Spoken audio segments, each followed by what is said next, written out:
ఓం నమో బ్రహ్మాదిభ్యో బ్రహ్మ విద్యా సంప్రదాయ కర్తుభ్యో వంశ ఋషిభ్యో మహద్భ్యో నమో గురుభ్యః. మంగళం గురుదేవాయ మహనీయ గుణాత్మనే సర్వలోకశరణ్యాయ సాధురూపాయ మంగళం. హరి ఓం. యస్య ప్రసాదాదహమేవ సర్వం మయ్యేవ సర్వం పరికల్పితం చ ఇత్తం విజానామి సదాత్మరూపం తస్యాంగ్రి పద్మం ప్రణతోస్మి నిత్యం. బ్రహ్మానందం పరమసుఖదం కేవలం జ్ఞానమూర్తిం ద్వంద్వాతీతం గగన సదృశం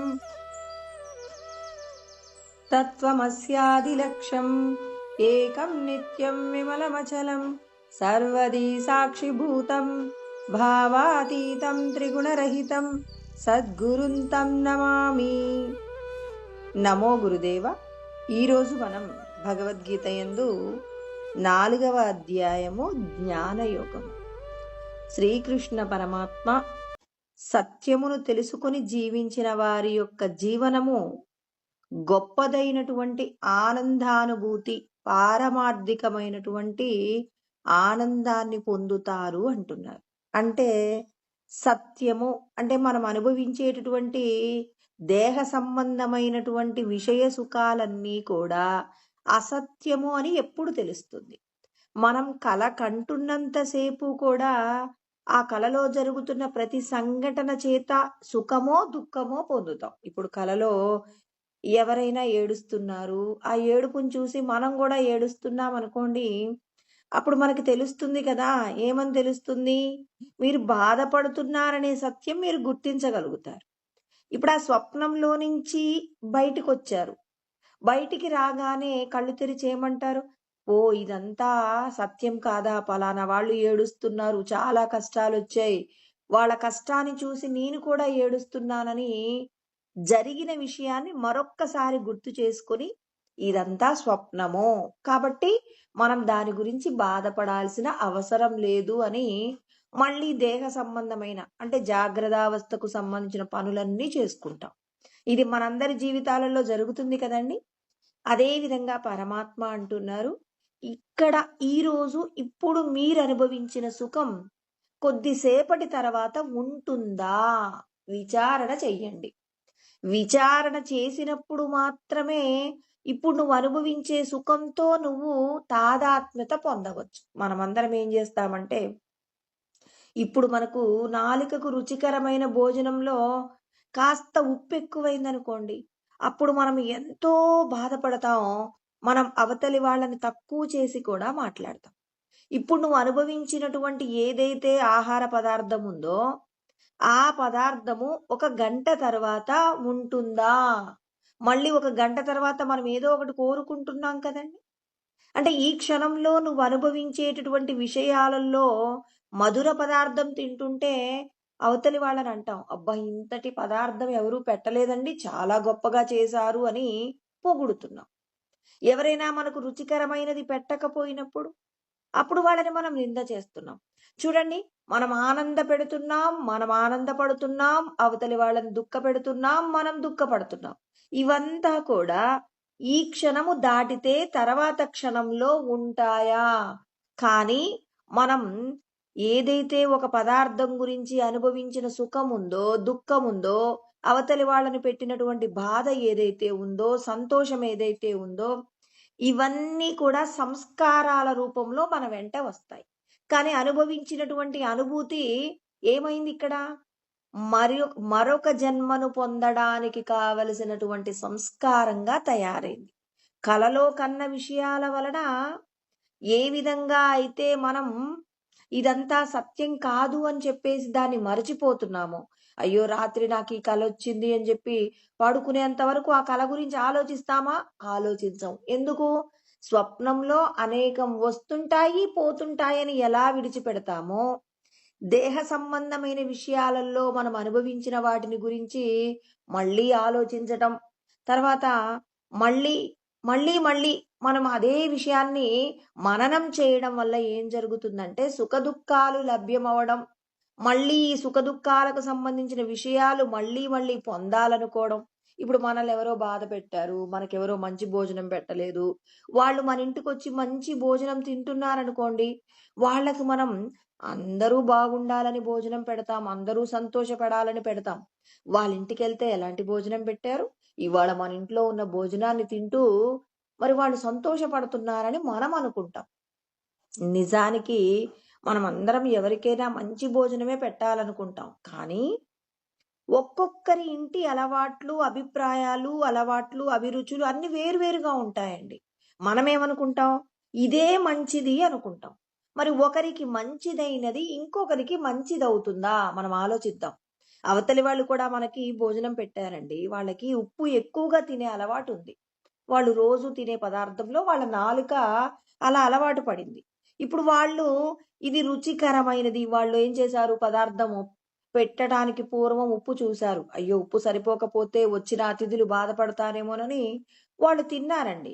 తిన్నప్పుడు అది వాళ్ళకి సరిపడలేదు అనిపించినప్పుడు కొంచెం అందులో ఉప్పు వేశారు. మరి మీకు ఉప్పు తక్కువ తినే అలవాటుంది. మీ అనారోగ్యం నిమిత్తం కావచ్చు, లేకపోతే డాక్టర్ గారు ఇచ్చేటటువంటి సలహా మేరకు ఉప్పు తక్కువ తినమంటున్నారు కాబట్టి, కొద్దిగా ఉప్పు తక్కువ అలవాటు ఉందనుకోండి. ఇప్పుడు వాళ్ళ ఇంటికెళ్ళిన తర్వాత మీకు ఆ పదార్థం ఎలా ఉంటుంది? కంటకంగా ఉంటుంది. వాళ్ళేమనుకుంటున్నారు? మంచిది పెట్టామనుకుంటున్నారు. మీరేమనుకుంటున్నారు? వాళ్ళు సరైన పదార్థం ఇవన్నీ మన జీవితంలో జరిగే విషయాలే. విచారణ చెయ్యమంటున్నారు. విచారణ లేకుండా మీరు ఎందుకు అవతలి వాళ్ళని బాధపడేలాగా మాట్లాడతారు? ఎందుకు మీరు ఈ ఆహారాన్ని తినేటప్పుడు మిమ్మల్ని మీరు నింద చేసుకుంటారు? అయ్యో! ఇలాంటి ఉప్పుతో కూడిన పదార్థం ఎలా తినాలని తిన్నంతసేపు దుఃఖపడుతూనే తింటారు. తినడం వల్ల ఆ పదార్థం లోపలికెళ్ళిన తర్వాత దుఃఖంతో కూడిన ఆహారం తిన్నారు కాబట్టి శరీరం లోపలికెళ్ళాక అది కూడా దుఃఖభ్రాంతమవుతుంది. కాబట్టి ఏదైతే అనుభవిస్తున్నారో అనుభవించేదంతా కూడా మీరెలా అనుభవిస్తారు? ఇది నా యొక్క ప్రారబ్ధానుసారంగా పరమాత్మ నా చేత అనుభవింపచేస్తున్నారు అని మనం గనక మనం చేసుకున్న కర్మల యొక్క ఫలాలనే మనం తింటున్నాం. మన ఇంట్లో ఒక పుల్లటి మామిడి చెట్టు పెంచుకున్నామండి. తియ్యటి మామిడి ఫలాలు కావాలంటే దొరుకుతాయా? దొరకవు. దొరకనప్పుడు తినాలనుకున్నప్పుడు ఏం చేస్తాం? డబ్బులిచ్చి కొనుక్కొని మధుర ఫలాలు తింటాం. మన ఇంట్లో ఉన్న ఫలం మనకు తినాలనిపిస్తే మనం తింటాం. లేకపోతే ఎవరికైనా కావాలంటే ఇస్తాం. ఇదంతా మన ఏమీ కూడా కొత్త విషయాలు తెలుసుకోమండి. ఇప్పుడు భాగవతం, భగవద్గీత, ఉపనిషత్తులు, తర్వాత యోగ వాసిష్టము ఇలా చెప్పడానికి వేరు వేరు పేర్లతో వేరు వేరు విషయాలను అంటే మనకు గుర్తుండేలాగా అన్ని విషయాలను మనం ఏం చేస్తామంటే తెలుసుకొని వాటిని మన జీవితానికి అనువదించుకున్నప్పుడు ప్రయోజనం. కానీ ఏదో విన్నామంటే విన్నాం, తిన్నామంటే తిన్నాము, ఇప్పుడు తిన్నప్పుడు బాధపడ్డాం. వద్దు. ఏది తిన్నా ఈశ్వరుడు నాకు ఇది పెట్టారు అంటే నేను ఈ రోజు ఇది తినాలని పరమాత్మ నిర్ణయించారు. ముందు మనం పెట్టిన భోజనం వేరొకరికి నచ్చుతుందా? నచ్చితే నచ్చవచ్చు, నచ్చకపోతే నచ్చకపోవచ్చు. ఎందుకంటే ఒక్కటే గుర్తు, పరమాత్మ ఎన్ని ఉపాధులలో ఉన్నారు? 84 లక్షల రకాల ఉపాధులలో ఉన్నారంటే మరి అన్ని రకాల ప్రత్యేకతలు ఉన్నాయన్నట్టే కదండి. మరి ఆయా ప్రత్యేకతలు ఉన్నప్పుడు ఒకరిది ఒకరికి నచ్చుతుందని ఎలా అనుకుంటాం? ఇప్పుడు మన అందరూ చెప్తున్నారు, ప్రయోగాలు చేసి చెప్తున్నారు, ఎవరికున్న బొటన వేలుకు సంబంధించినటువంటి ముద్రలు వేరొకరికి ఉండవు అన్నప్పుడు మనం ఏం చేస్తున్నాం? మన వేలి ముద్ర వేసినప్పుడు చాలా సంతోషంగా ఉంటున్నాం. నా వేలి ముద్రను ఎవరు దొంగిలించలేరు అంటే ఎవరు కూడా దాన్ని ఏం చేయలేరు. సంతకాన్ని మనం రాసినటువంటి సంతకాన్నైనా వేరొకరు మార్చి పెట్టవచ్చేమో, మనలాగా పెట్టవచ్చేమో, కానీ దాన్ని ఏమంటాం? ఫోర్జరీ అంటాం. మరి మన వేలి ముద్రను ఎవరు ఫోర్జరీ చేయలేరు అన్నప్పుడు మనం ఎంతో సంతోషపడుతున్నాం. అంటే ఈ విషయాన్ని మనం అంగీకరిస్తున్నామా లేదా? అంగీకరిస్తున్నప్పుడు నీ యొక్క నాలుకకు సంబంధించినటువంటి రుచి వేరొకరి యొక్క నాలుక యొక్క రుచికి ఒకే విధమైన పోలిక ఉంటుందని ఎలా అనుకుంటున్నాం మనం? అంటే విచారణ చెయ్యకపోవడం వల్ల మనం ఏం చేస్తున్నాం?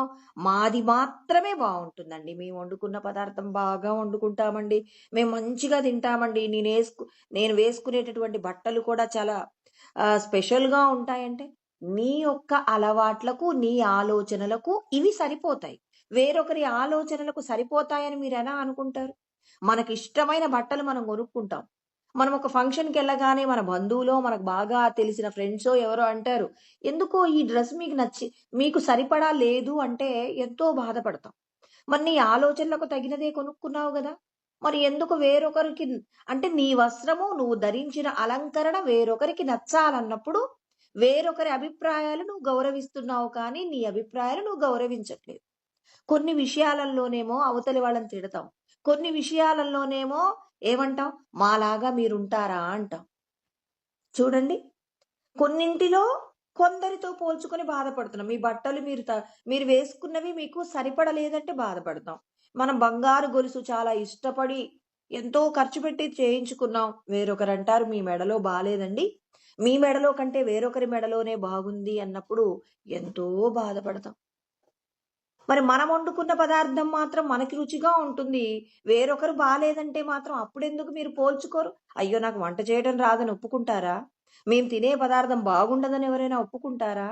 చూడండి భగవంతుడంటారు, చిన్న చిన్న విషయాలలో విచారణ లేకపోవడం వల్ల మీరు ఏ వస్తువును పొందడం కోసమైతే భూమి మీదకొచ్చారో ఆ విషయాన్ని మరచిపోతున్నారు. అనవసరమైన అసత్యంతో కూడిన విషయాల గురించిన ఆలోచన చేస్తూ మిమ్మల్ని మీరు మోసం చేసుకుంటున్నారు.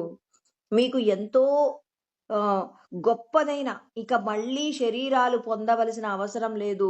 ఇక ఏ దుఃఖము పొందవలసిన అవసరం లేనటువంటి గొప్పదైన ఉపాధి మానవ ఉపాధి పొంది, దీనితో మనం ఏం సాధించాలో తెలుసుకోకుండా నశించిపోయే విషయ సుఖాల కోసం వెంపర్లాడుతూ మనం కాలాన్ని వృధా చేస్తున్నాం. దేనినైనా వృధా చెయ్యవచ్చేమో కానీ, కాలాన్ని వృధా చేస్తే మాత్రం ఒక పూట ఒక ఏమంటారు? ఒక రాత్రి, ఒక పగలు పూర్తయింది అంటే మనం భూమి మీద జీవించే ఆయు ప్రమాణం తగ్గిపోతుందండి. మన ఆయువుని హరించేది కాలం. ఈ కాలాన్ని మనం సద్వినియోగపరుచుకుంటున్నామా లేదా?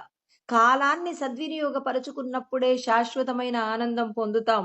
ఆనందం పొందగలిగిన ఉపాధి మనం పొంది ఉన్నాం కాబట్టి కృష్ణ పరమాత్మ ఇంతగా మనందరికీ కూడా సత్యాన్ని తెలుసుకోండి. మీరు సత్యాన్ని తెలుసుకోవాలి అంటే మీరందరూ ఎవరో తెలియాలి. మీరెవరు అంటే ఈ దేహమునందు బంధింపబడినటువంటి సత్యమైన ఆత్మయే కాని సచ్చిదానంద స్వరూపమైన ఆత్మయే. అంటే ఎంత అనుభవించినా తరిగిపోని ఆనంద స్వరూపులం. ఎలా ఉంటాం? జ్ఞాన స్వరూపంగా ప్రకాశ రూపంలో ఉన్నాం. మన ఉనికి ఈ దేహం ఉన్నప్పుడు ఉంది, దేహం లేనప్పుడు ఉంది. కాబట్టి మన యొక్క ఉనికి ఎల్లప్పుడూ ఉంటుంది కాబట్టి మనమందరము కూడా ఈ దేహానికి సంబంధించిన విషయాలు మనము పూర్వజన్మలలో చేసుకున్నటువంటి కర్మ ఫలాలే ఈనాడు ప్రారబ్ధ రూపంలో అనుభవిస్తున్నాం కాబట్టి మీరు ఏం తింటున్నారు, ఏం వింటున్నారు, ఏం చూస్తున్నారు, ఏం అనుభవిస్తున్నారు, ఇవన్నీ ఆల్రెడీ పరమాత్మ డిజైన్ చెయ్యబడినవి కాబట్టి మనందరికీ ఈ జ్ఞానం ఉంటే ఏం చెయ్యాలి? మనది మాత్రమే గొప్ప కాదు. ఈ లోకంలో అందరివి అన్నీ గొప్పవి. కొంతమంది అజ్ఞానంతో మాట్లాడతారు మన ముందు. మేము వండి పెట్టిన పదార్థం బాగుంది కదా! వాళ్ళ ఇంట్లో భోజనం చేశాం నిన్న. అది బాలేదు కదా అంటారు. అంటే అజ్ఞానం అండి. నేను మాత్రమే గొప్ప అనేటటువంటి అజ్ఞానము చేత మాట్లాడతారు తప్ప, సత్యం తెలిసిన వాళ్ళు ఎవరైనా అలా మాట్లాడతారా? సత్యం తెలిసిన వారెవ్వరూ మాట్లాడరు. అందుకే సత్యం తెలిసిన వాళ్ళు ఇదంతా మాయలాగా, కలలాగా చూస్తున్నారు. మనందరం అసత్యంతో, అజ్ఞానంతో ఎందుకు ప్రవర్తిస్తున్నామంటే, మనకింకా ఆత్మానుభూతి పొందలేదు కాబట్టి, ఇంకా మీరు వేసుకున్న బట్టలు బాగాలేదు, మేము వేసుకున్నయి బావున్నాయి, మేము తినేది బావుంటుంది, మీరు పెట్టేది బాగుండదు. ఇలా అందరూ అంటున్నారు. ఎందుకు ఆలోచించట్లేదండి? మనల్ని ఎవరైనా అతిథిగా పిలిచారు అంటే మనల్ని సత్కరించే ప్రయత్నంలో పిలుస్తారు కానీ, పిలిచి అవమానపెట్టి మనం సంతోషంగా లేకుండా ఉండడానికి వాళ్ళ యొక్క సమయాన్ని, వాళ్ళ డబ్బుని మనవన్నీ ఖర్చు చేసుకుంటారా? వాళ్ళింట్లో ఒక శుభకార్యం జరిగింది. ఆ శుభాన్ని నలుగురితో పంచుకొని సంతోషపడదామన్న ఉద్దేశంతోనే మనల్ని పిలుస్తున్నారు కానీ, మనమేం చేస్తున్నాం? మనకు నచ్చిన రుచి వాళ్ళ దగ్గర దొరకలేదని, మనం అనుకున్న విధంగా వాళ్ళు ఆ ఫంక్షన్‌ని జరిపించలేదని చెప్పేసి మనం బాధపడతాం. నలుగురికి బాధపడేలాగా మాట్లాడతాం. ఇవన్నీ తెలుసుకోవడమే జ్ఞానమండి. అంతేకాని నాకిన్ని శ్లోకాలొచ్చాయా? ఈ శ్లోకాలు ఇదంతా కూడా వరి పొలం పండిన తర్వాత ధాన్యాన్ని బస్తాలలోకెత్తుకొని గడ్డిని పక్కన పారవేసినట్టు, ఈ శ్లోకాల యందు చెప్పబడినటువంటి జ్ఞానాన్ని మనం అనుభవంలోకి జ్ఞాన విజ్ఞాన తృప్తాత్మ అంటే జ్ఞానాన్ని శాస్త్రముల యందు ఉన్న జ్ఞానాన్ని తెలుసుకొని అనుభవంలోకి తెచ్చుకొని ఆచరించి అనుభూతి పొంది అంటే ఏం చేస్తున్నాం ఇప్పుడు చెరకుని మనం ఏం చేస్తున్నాం ఆ మిషన్ లో పెట్టినప్పుడు రసం వస్తుంది ఆ వచ్చిన తర్వాత ఆ రసాన్ని తీసుకుంటున్నాం ఆ గడ్డిని పడవేస్తున్నాం కదండి అదే విధంగా తెలుసుకున్నటువంటి శాస్త్రజ్ఞానము ద్వారా ఏది సత్యం ఈ లోకంలో అంతా ఉన్నదంతా కూడా భ్రాంతియే ఎవరు కూడా తక్కువ కాదు ఎవరు ఎక్కువ కాదు అందరూ ఈశ్వర స్వరూపాలే అందరికీ భగవంతుణ్ణి తెలుసుకుంటే అందరూ భగవంతుడిలో లయమైపోయే వాళ్ళే ఒకే తండ్రి యొక్క సంతానమే మనం అందరం అన్నప్పుడు ఆ తండ్రి యొక్క పిల్లలలో ఎవరు ఎక్కువ ఎవరు తక్కువ ఎవరు ఎక్కువ కాదు ఎవరు తక్కువ కాదు వాళ్లకు వాళ్ళు చేసుకున్న పూర్వజన్మ యొక్క సంస్కారాల ప్రకారంగా ఒక్కొక్కరు జీవిస్తారు అంటే మన వేలి ముద్రలు ఎలా అయితే ప్రత్యేకమో అందరూ కూడా ఎవరికి వాళ్ళు ప్రత్యేకం కాబట్టి ఎవరి మీద ఎవరికి అసూయ ద్వేషము ఇలాంటివేమీ లేకుండా చేసుకుంటే మనం భగవంతుడి దగ్గరికి వెళ్ళడానికి కావలసిన విధంగా మనం ఏం చేస్తున్నాం మన క్షేత్రాన్ని శుభ్రం చేసుకుంటున్నాం అందుకే ఇక్కడ కృష్ణ పరమాత్మ ఏమంటున్నారు ప్రతి ఒక్కరికి చెప్తున్నారనమాట ఏమని చెప్తున్నారంటే ప్రతి ఆత్మ సంయమ యోగాగ్నౌ ఆత్మ సంయమ అంటే మనస్సు యొక్క నిగ్రహం ఎంతో అవసరం అండి అందుకే కదా వశిష్ఠుడు ఏమన్నారు మోక్షాన్ని పొందాలి అంటే నలుగురు ద్వారపాలకులు ఉన్నారు ఆ నలుగురు ద్వారపాలకుల గురించి ఎవ్వరూ మర్చిపోకూడదండి ఒకటేమో శమము మనసును నిగ్రహించాలంటున్నారు తర్వాత విచారణ ఉండాలంటున్నారు రెండో ద్వారపాలకుడు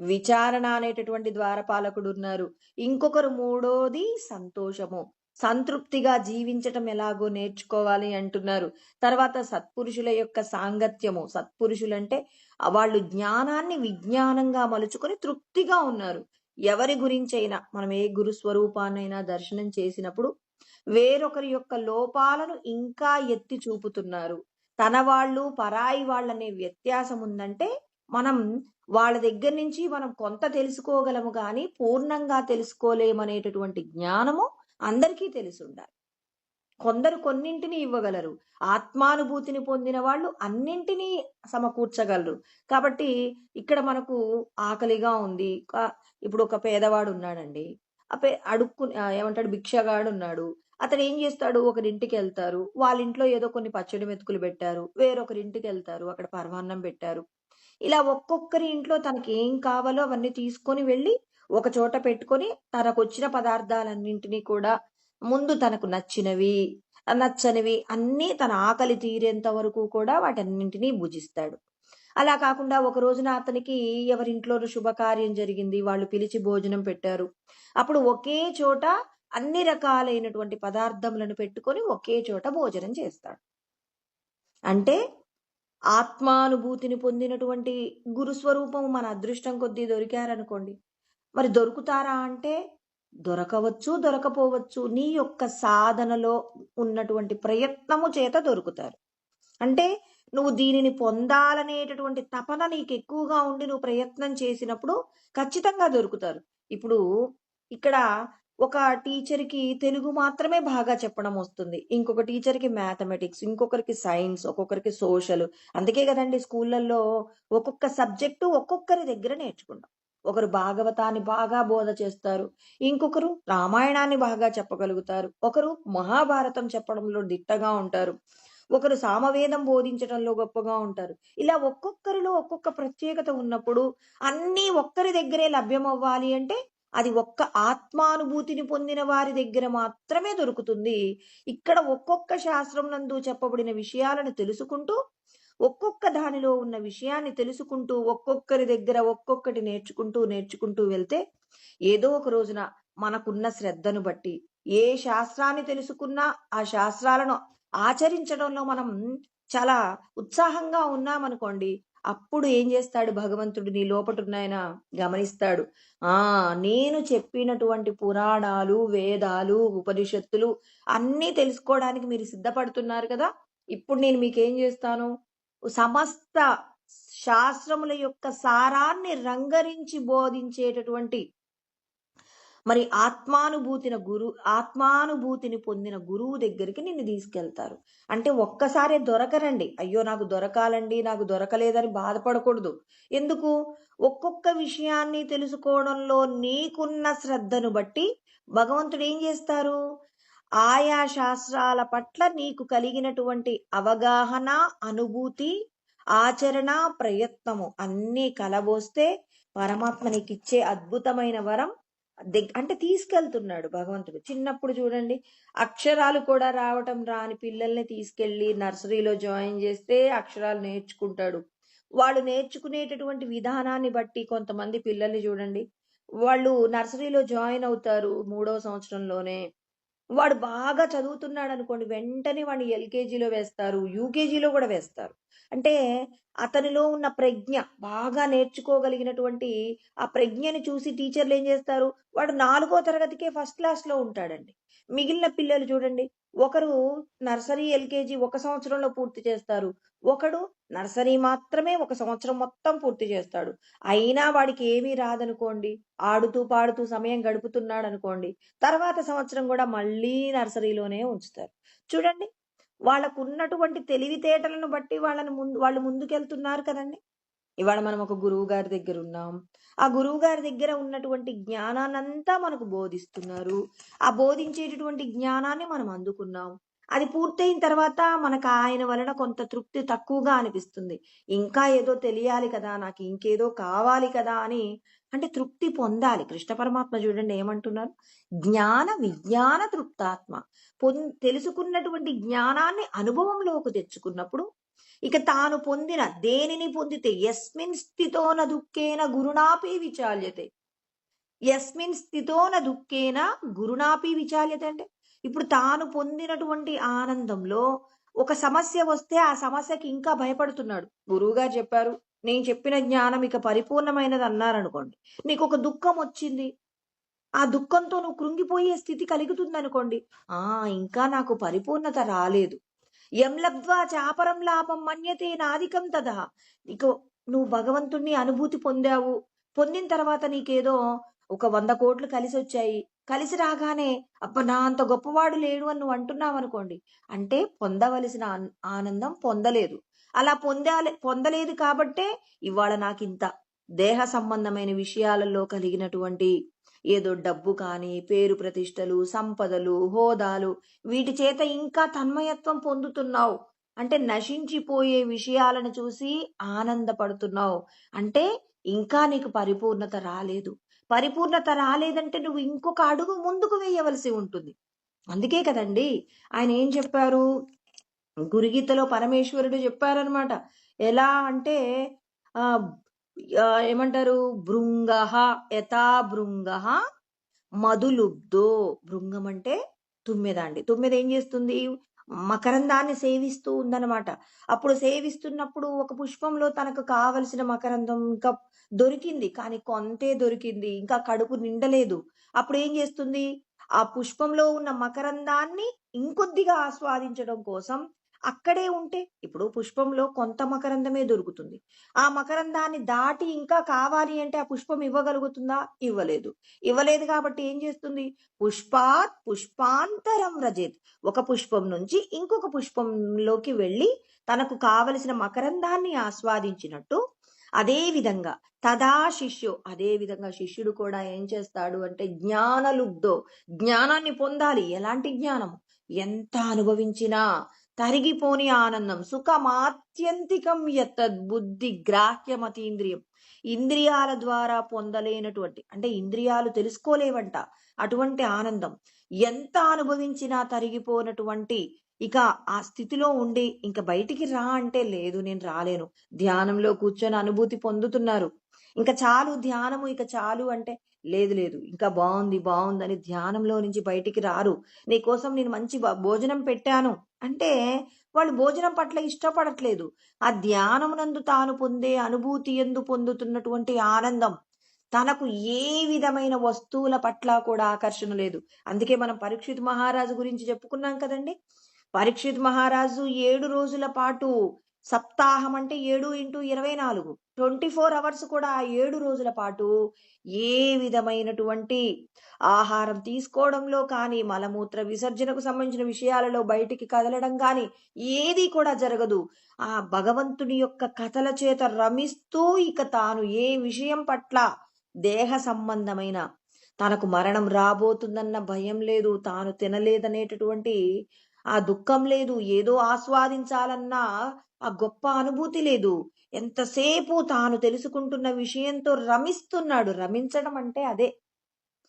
అంటే తాను పొందుతున్నటువంటి ఇప్పుడు నాకు లడ్డు అంటే ఇష్టమండి. 4 లడ్డూలు తింటున్నాను. ఇంకా తింటున్నాను. తింటున్నా కొద్దీ ఆనందమే వస్తుంది గానీ దుఃఖం రావట్లేదనుకోండి, అప్పుడు లడ్డు గొప్పదనమాట. మరి చూడండి, మరి భాగవతాన్ని బోధిస్తున్నాడు పరీక్షిత్ మహారాజు. ఆ ఏం చేస్తున్నాడు? జ్ఞానముతో వచ్చేటటువంటి ఏదైతే ఆ మకరందం ఉందో, ఆ మకరందాన్ని అనుభూతి పొందుతున్నాడు. జ్ఞాన విజ్ఞాన తృప్తాత్మ. విజ్ఞానము చేత తాను తన దేహంలో ఉన్నటువంటి రోమ రోమాలు కూడా ఏం చేస్తున్నాయి? ఆ భగవంతుని యొక్క కథలను వినడంలో అన్నీ కూడా రోమ రోమాలు కూడా ఏం చేస్తున్నాయి?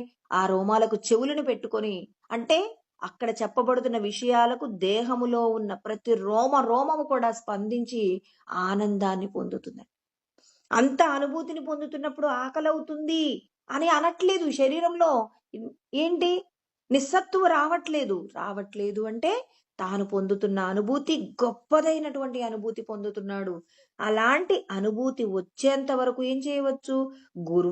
గురువాంతరం వ్రజేత్. అంటే ఒక గురువు దగ్గర కొంత తీసుకొని ఇంకొక గురువు దగ్గరికి వెళ్ళి పూర్తిగా అనుభవించవచ్చు. అంతేకాని ఇక్కడ ఒక గురువు దగ్గర కొంత పొందిన తర్వాత ఆయన దగ్గర కొంత పొందలేదని కాదు, ఆయన్ని తక్కువ చేసేది లేదు. కానీ కొంతమంది స్వార్థం ఏంటంటే, అక్కడ నీకు పుష్పము మకరందం దొరికినా దొరకకపోయినా ఆ పుష్పంలో ఉండాలి అంటే అది ఎలా కుదురుతుంది? పుష్పమునందు ఉన్న మకరందంతో తాను తృప్తి పడపోయినప్పుడు ఇంకొక పుష్పములోకి వెళ్ళిపోయినట్టు, ఒక గురువు ద్వారా పొందినటువంటి జ్ఞానాన్ని కొంత తీసుకొని ఇంకొంత పొందేందుకు, అంటే మానవ జన్మను పరిపూర్ణత సాధించేంత వరకు ఇంకొక గురువు దగ్గరికి వెళ్ళమని సాక్షాత్తు పరమేశ్వరుడు గురుగీతలో చెప్పారు. అంతేకాని స్వార్థము చేత మీరు ఇక నేనిచ్చిందే ఇక ఫైనల్ అని చెప్పేసి అక్కడే ఉండిపోవాలంటున్నారంటే వాళ్ళకి ఇంకా పరిపూర్ణత రాలేదని గుర్తు. అలా అంటున్నారు. ఎవరు ఎక్కడికి వెళ్ళినా పుష్పం అంటుందా? మకరందాన్ని ఇచ్చాను కదా, నువ్వు ఇక్కడే ఉండిపోవచ్చు కదా అని అంటుందా? అనదు. తన ప్రయాణంలో తాను మళ్ళీ మకరందాన్ని తయారు చేస్తుంది. తర్వాత ఇంకొంతమందికి కొంత మకరందాన్ని అందిస్తుంది. పూర్ణమైనటువంటి ఆ స్థితి కలిగించాలి అంటే ఆత్మానుభూతిని పొంది, అంటే తన లోపట ఉన్న దివ్యత్వాన్ని అనుభవిస్తున్నటువంటి వారికి కామ, క్రోధ, లోభ, మోహ, మద, మాత్సర్యములు అనేటటువంటి అరిషడ్ వర్గాలు ఏం చేయవు? బంధించవు. అంటే ఆయన చెప్పాడనమాట. ఏమని? మనకి కృష్ణ పరమాత్మ చెప్తారు, ఏమంటారు అనంటే, ఇక్కడ మనకు చెప్పినటువంటి విషయం, జ్ఞేయస్య నిత్య సన్యాసి అంటే అన్నింటినీ విడిచిపెడతాడు. యోన హృష్యతి నద్వేష్టి, ఒక దానిని పొంది ఇది బాగుంది అని అనడు. ఇంకొకటి ఈ ద్వేషించడు. అంటే ఒకరు మంచివారని ఒకరు చెడ్డవారనేటటువంటి భేదాన్ని చూపిస్తున్నారనుకోండి, వాళ్ళకి ఇంకా పూర్తిగా దివ్యమైన ఆత్మానుభూతి కలగలేదు. నిర్ద్వంద్వో హి మహాబాహు, అంటే ద్వంద్వముల నుండి విడిపడలేదు. ఇంకా నాకు ఈ పదార్థం ఇష్టం అంటున్నారు, వీళ్ళంటే ఇష్టం, వీళ్ళు మంచి వాళ్ళు వీళ్ళు చెడ్డవాళ్ళు అంటున్నారంటే అందరిలో భగవంతుణ్ణి చూడటం నీకు రాలేదు. వస్తేనే ఆ మాట అనగలుగుతామండి. ఇంకా మనం ఇప్పుడు అతని యొక్క లక్షణాల చేత, కొంతమంది ఏదైనా తప్పు చేశారనుకోండి, ఆ తప్పు చేసిన వాళ్ళను చూసి కూడా మనం ఎలా ప్రవర్తించాలంటే, రామతీర్థ స్వామి చెప్తారండి, ఆత్మానుభూతి పొందిన వాళ్లే చెప్పగలుగుతారు. ఆయన అంటారు, ఎవరైనా ఏమంటారు, నింద చేసేవాళ్ళు ఉన్నారనుకోండి, నింద చేసేవాళ్ళు ఉన్నప్పుడు వాళ్ళని చూసి మనం ఏం చేయాలట? బాధపడాలంట. ఇప్పుడు ఒక ఆయన విషంతో కూడిన అన్నం తింటున్నాడు, ఆయన చూసి మనం ఏమంటామండి? అయ్యో పాపం విషంతో కూడిన ఆహారం తింటున్నాడు, అతడు ఎంత బాధపడతాడో, తర్వాత ఎంత కష్టం అనుభవిస్తాడో అని చెప్పేసి మనం అంటున్నామా లేదా? మరి ఒకరిని గురించి వీళ్ళు చెడ్డవాళ్ళు, వాళ్ళలో ఉన్న ఈ లక్షణాలు ఈ మంచి కాదు, ఇట్లాంటి వాడు, అట్లాంటి వాడు, ఇంటికి పిలిచి సరైన ఆతిథ్యం ఇవ్వలేడు, వాడు ఇలా చేస్తాడు, ఇలా చేస్తాడని చెప్పేసి మన నింద చేస్తున్నారనుకోండి. ఒక వ్యక్తి నింద చేస్తున్నాడు. ఆ వ్యక్తిని చూసి మనం బాధపడాలంట. అలాంటి వ్యక్తుల పట్ల మీరు దయ కలిగి ఉండండి అంటున్నారు. చూడండి, ఆత్మానుభూతి పొందిన వాళ్ళు చెప్పే మాటలు దివ్యంగా ఉంటాయి, మనోహరంగా ఉంటాయి. మనం తినే భోజనం ఎలా ఉందో ఆలోచించమంటున్నాడు చూడండి. ఎంత పెద్ద మాట అండి ఈ మాట. మనమేం చేస్తాం, ఆ మాటల చేత మనమేం చేస్తామంటే బాధపడుతున్నామనమాట. ఏంటి, ఒక వ్యక్తి విషం భోజనం పెడుతున్నాడు. ఆ భోజనాన్ని మనం తిన్నామనుకోండి, మన శరీరం ఏమవుతుంది, పొల్యూట్ అయిపోతుంది. అవునా కాదా? ఇప్పుడు ఒక వ్యక్తి ఆహారంలో ఏదో మనం బాధపడేలాగా ఏమంటారు, మోషన్స్ అయ్యే టాబ్లెట్లో, లేకపోతే బాగా నిద్ర కలిగే టాబ్లెట్లో ఏవో కలిపాడు తమాషా కోసం అని చెప్పి. అలా కలిగినప్పుడు వాడేం చేస్తాడు, వాడి సంతోషం కోసం అని చెప్పేసి వాళ్ళు పెట్టిన భోజనం తినగానే అందరూ స్పృహ లేకుండా పడిపోయారు. వాళ్ళని చూసి వీడు పక్క పక్కా నవ్విపోతున్నాడు. చూడండి, అంటే వేరొకరు పెట్టినటువంటి విషముతో కూడిన ఆహారాన్ని మనం తిన్నప్పుడు ఏమవుతున్నాం, మనం బాధపడుతూ ఉన్నామండి. అంటే మనం ఇప్పుడు ఒక వ్యక్తి మత్తుతో కూడిన పదార్థం పెట్టాడు. ఆ తిన్న పదార్థం తినగానే మనకేమవుతుంది, మనం చేసే పనులన్నీ మర్చిపోయాం. కొంతమందికి ఆ భోజనం చేసి పరీక్ష రాయడం కోసం అని చెప్పేసి వెళ్ళాల్సి ఉండొచ్చు. లేకపోతే వాళ్ళెవరో హాస్పిటల్‌లో ఉన్నారు. మందులు కొనుక్కుందామని వచ్చారు. అక్కడ ఎవరో భోజనం పెడుతున్నారు. ఆకలవుతుంది, సరే కొంచెం తినేళ్దాము అని చెప్పేసి ఆ భోజనం తింటున్నాడు. తినగానే స్పృహ లేకుండా పోయాడు. అక్కడ హాస్పిటల్‌లో మందులు ఇవ్వాల్సి ఉంది, ఇవ్వలేదు. ఇప్పుడు చూడండి ఎంత ప్రమాదం జరుగుతుందో. ఆ వ్యక్తి రాలేదు. ఆ పేషెంట్‌కి ఇవ్వవలసిన మందు ఇవ్వలేదు. ఇవ్వకపోవడం వల్ల అక్కడ వ్యక్తి ప్రమాదంలో పడిపోయాడు. పరీక్ష రాయవలసినటువంటి పిల్లవాడు పరీక్ష రాద్దామనుకున్నాడు. భోజనం చేసి వెళ్దాం తొందరగా అనుకున్నాడు. ఇంట్లో తినటం కుదరలేదు. ఇక్కడ పెడుతున్నారు అని చెప్పేసి తిన్నాడు. అక్కడే పడిపోయాడు. వాడు సంవత్సరం పాటు చదువుకున్న పరీక్షలు రాయలేదు. వాడెంత నష్టపోతాడు? వాడి సంవత్సర జీవితం నష్టపోయాడు. మందులు ఇవ్వకపోవడం వల్ల తన కుటుంబంలో ఉన్న వాళ్ళని కోల్పోయాడు. కానీ అవి ఒక వ్యక్తి తమాషా కోసం చేశాడు. ఎంతమంది పడిపోతారో చూద్దాం నా భోజనం చేసని. ఇప్పుడు చూడండి, ఆ పాపమంతా ఎవరి కాదు. ఎవరికి వాళ్ళు స్వయంగా అనుభవించే దుఃఖం కొంతైతే ఇంతమంది దుఃఖపడటానికి ఆ వ్యక్తి కారణమయ్యాడు కాబట్టి, ఇప్పుడు ఆ వ్యక్తి అనుభవించేటటువంటి పాపం పరమాత్మ ఎంత వేస్తాడు? వీళ్ళందరూ అనుభవించే దుఃఖం, వీళ్ళు జీవితాంతం అనుభవించేటటువంటి వేదన ఏదైతే ఉందో, ఆ వేదనంతా ఇతడు అనుభవించాలా లేదా? అనుభవిస్తాడండి. ఖచ్చితంగా అనుభవిస్తాడు. కాబట్టి భగవంతుడు అంటున్నారు, రామతీర్థుల స్వామి అంటే భగవంతుడే, సాక్షాత్తు ఈశ్వర దర్శనం చేసి అనుభూతి పొందిన వారు, జ్ఞాన విజ్ఞాన తృప్తాత్మ. జ్ఞానం అనేటటువంటి జ్ఞానాన్ని విజ్ఞానంగా మలుచుకున్న వారు చెప్పే మాటలు సాక్షాత్తు ఈశ్వర స్వరూపాలుగానే మాట్లాడతారు. చూడండి, మనకి ఎలాంటి మంచి మాటలు చెప్తున్నారు. వాళ్ళని చూసి కోప్పడం అంటున్నారా? దయ కలిగి ఉండండి అంటున్నారు. ఇలాంటి మాటలు మన ఇంట్లో ఏం చేయాలి? ఒక పెద్ద పెద్ద చార్ట్ తయారు చేసి పెట్టుకోవాలి. ఎవరైతే నిందలు చేస్తున్నారో, నిందలు చెయ్యగలిగిన అలవాటున్న వాళ్ళను చూసి మీరు దయ కలిగి ఉండండి. వాళ్ళ పట్ల జాలి కలిగి ఉండండి. వాళ్ళు అనుభవించబోయే దుఃఖము ఎంత ఉంటుంది అంటే, ఇంత ఉంటుంది అని చెప్పేసి చెప్పలేనంత గొప్ప దుఃఖాన్ని పొందుతారట. అందుకే నిజంగా మీరెవరి మీదైనా జాలి పడాలి అనుకుంటే, డబ్బు లేని వాళ్ళని చూసి కాదు, ఆహారం లేని వాళ్ళని చూసి కాదు మీరు జాలి పడాల్సింది. వేరొకరి మీద నిందలు వేసే వాళ్ళను చూసి మీరు జాలి పడండి. వాళ్ళ పట్ల మీరు దయ కలిగి ఉండండి. వాళ్ళ తప్పును దిద్దడానికి మీ వంతుగా మీరేదైనా ప్రయత్నం చేయవచ్చేమో చేసి వాళ్లకున్న ఆ లక్షణాన్ని పోగొట్టడానికి ప్రయత్నం చేయండి. చూడండి, ఆకలవుతున్న వారికి ఒక పూట భోజనం పెడతాం. వాళ్ళకి ఆ పూట వాళ్ళని మన స్వస్థులను చేయగలమేమో, కానీ నిందారోపణలు చేసేవాళ్ళు ఎన్ని దుఃఖాలు పొందాల్సి ఉంటుందో భవిష్యత్తులో. నిజంగా మీరెవరికైనా మీరు ఉపకారం చెయ్యాలనుకుంటే ఆ ఉపకారం ఏంటట? వేరొకరి మీద నిందలు వేస్తూ ఉంటే ఆ నిందలు వేసే వ్యక్తి పట్ల దయ కలిగి అతని యొక్క గుణాన్ని పోగొట్టే ప్రయత్నం మీరు చెయ్యండి. ఎలా చేయగలమండి? మనం వేరొకరి మీద నిందలు చేయకుండా మనం మాట్లాడే మాటలలో స్వచ్ఛంగా ఇతరులను బాధ పెట్టే మాటలు లేకుండా మనంతట మనం ఏం చేయాలి, మనం ఆచరిస్తూ అవతలి వాళ్లకు ఆచరింపచేసే ప్రయత్నంగా ఒక సలహా ఇవ్వటమో, మనం ఏదైనా చేసి వాళ్ళకున్నటువంటి వాళ్ళకున్న గుణాన్ని పోగొట్టే ప్రయత్నం చేశామనుకోండి, అప్పుడు ఆ ప్రయత్నం ఏమవుతుంది, అతన్ని సన్మార్గంలో పెడుతుంది. కాబట్టి ఇక్కడ కృష్ణ పరమాత్మ మన అందరికీ కూడా తెలియజేస్తూ ఉన్నారు, జాగ్రత్త పడండి, మీ యొక్క జాగ్రత్తయే మిమ్మల్ని రక్షిస్తుంది అని చెప్పేసి మరి కృష్ణ పరమాత్మ మనందరికీ తెలియజేస్తూ ఉన్నారు. రామతీర్థ స్వామి చెప్పారంటే కృష్ణ పరమాత్మ చెప్పినట్టే కదా, కృష్ణ పరమాత్మ కూడా చెప్తున్నారు. మరి వాళ్ళు కృష్ణ పరమాత్మ చెప్పినటువంటి విషయాలను ఏం చేస్తున్నారు, వాళ్ళు అనుభవించి ఏ ఏ విషయాలలో మీరు జాగ్రత్త పడాలో వాళ్ళు ఏం చేస్తున్నారు, వాళ్ళ యొక్క సలహాల చేత మనల్ని దిద్దే ప్రయత్నం. చూడండి, మంచి ఎవరి దగ్గరైనా తీసుకోవచ్చు. ఇప్పుడు ఒక చోట లడ్డూలు ఇస్తున్నారండి, లడ్డూలు తెచ్చుకుంటాం. ఇంకొకరు బాదుషాలు ఇస్తున్నారు, గుడికి వెళ్ళామండి, గుడికి వెళ్తే ప్రసాదం పెడుతున్నారు. ఒకరు పరమాన్నం పెడుతున్నారు, ఒకరు పులిహోర పెడుతున్నారు. మరి నేను ఒక్కరి దగ్గరే తీసుకుంటానండి పరమాన్నం అంటామా మనం?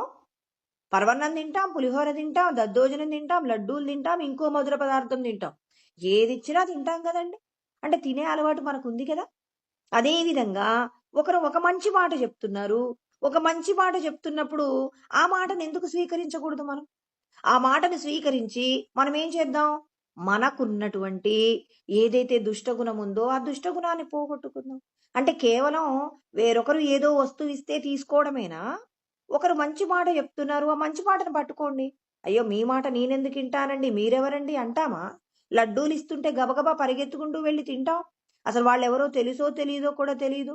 గుడికొచ్చారు, ప్రసాదంలా పెడుతున్నారు, మీరు మాకు తెలియదు కదండి, మీరు లడ్డూ ఇస్తే తింటామా అని అన్న వాళ్ళు ఎవరైనా ఉంటారా? ఎవరో అట ధనవంతులట చక్కటి తిరుపతి లడ్డు లాంటి ప్రసాదం తయారు చేసుకొని తెచ్చారు, ఎంత బాగుందో అని రెండో లడ్డు కూడా అడుక్కున్నామంటాం కదండి. అదే విధంగా సత్పురుషులైనటువంటి వ్యక్తులు ఎవరైనా ఏదైనా, సత్పురుషులంటే ఏదో వాళ్ళ ముఖాన ఏదో గొప్ప పేరు రాసి ఉండదండి. చిన్న పిల్లవాడు మాట్లాడుతూ మాట్లాడుతూ ఒక మంచి మాట మాట్లాడాడు, ఆ అతనిలో భగవంతుడు నాకు ఈ మాట చెప్తున్నాడని ఆ మాట వాడుకోండి చాలు. గుడికి వెళ్లితే ప్రసాదం, రోడ్డు మీద ఉంటే ఎవరో ప్రసాదం అని పెడుతుంటే ఏదైనా తీసుకునేటటువంటి అలవాటు, మరి మంచి మాట చెప్తుంటే ప్రసాదం అని ఎందుకు తీసుకోలేమండి? మనకు తెలియని జ్ఞానం బోధిస్తున్నారా ఇక్కడ కృష్ణ పరమాత్మ? బోధించట్లేదు. చూడండి, మనందరం కూడా సూర్యచంద్రులు లేకుండా మన యొక్క రోజు గడవదు కదండి. ఇప్పుడు సూర్యచంద్రుల గురించి చెప్పుకుందాం. సూర్యుడు ఏం చేస్తాడు, బాగా అంధకారంతో చీకటిగా ఉన్నటువంటి ఆ ప్రదేశాన్ని, అంటే మన యొక్క సమయం అంతా కూడా చీకటిగా ఉంది. అప్పుడు సూర్యుడు ఏం చేస్తాడు, తన కిరణముల చేత, ఉదయ కిరణముల చేత ఏం చేస్తున్నాడు, ఈ లోకాలన్నింటినీ కూడా ప్రకాశింపచేస్తున్నారు. జనులందరూ కూడా వాళ్ళ వాళ్ళ యొక్క పనులను ప్రారంభించుకుంటున్నారు. అంటే చీకటిని పోగొట్టడానికి సూర్యుడు ఏం చేస్తున్నాడు, తాను ప్రకాశిస్తూ ఉన్నాడు. ఇప్పుడు చూడండి, సూర్యుడు మధ్యాహ్న సమయానికి బాగా ఉష్ణ కిరణాలను ఎక్కువగా ప్రసరింపచేస్తారు. సాయంత్రానికి ఎడారులన్నీ కూడా ఎలా మారిపోతాయి, బాగా వేడిగా మారిపోతాయండి. వేడిగా మారిపోయినటువంటి కిరణాలను చల్లబరిచేది ఏంటి అంటే ఇసుక తిన్నెలన్నిటినీ కూడా బాగా వేడిగా ఉన్నాయండి. అప్పుడు సూర్యుడు ఏం చేస్తాడు, అస్తమిస్తాడు. అస్తమిచ్చినప్పుడు అక్కడ వెంటనే ఏమవుతుంది, చంద్రుడు వెంటనే ప్రకాశించి తన యొక్క కిరణాలను ఆ ఎడారి ఇసుక తిన్నెల మీద ప్రసరింపచేసినప్పుడు అక్కడ అప్పటి వరకు వేడిగా ఉన్నటువంటి ఇసుక అంతా కూడా చల్లగా మారిపోయిందా లేదా?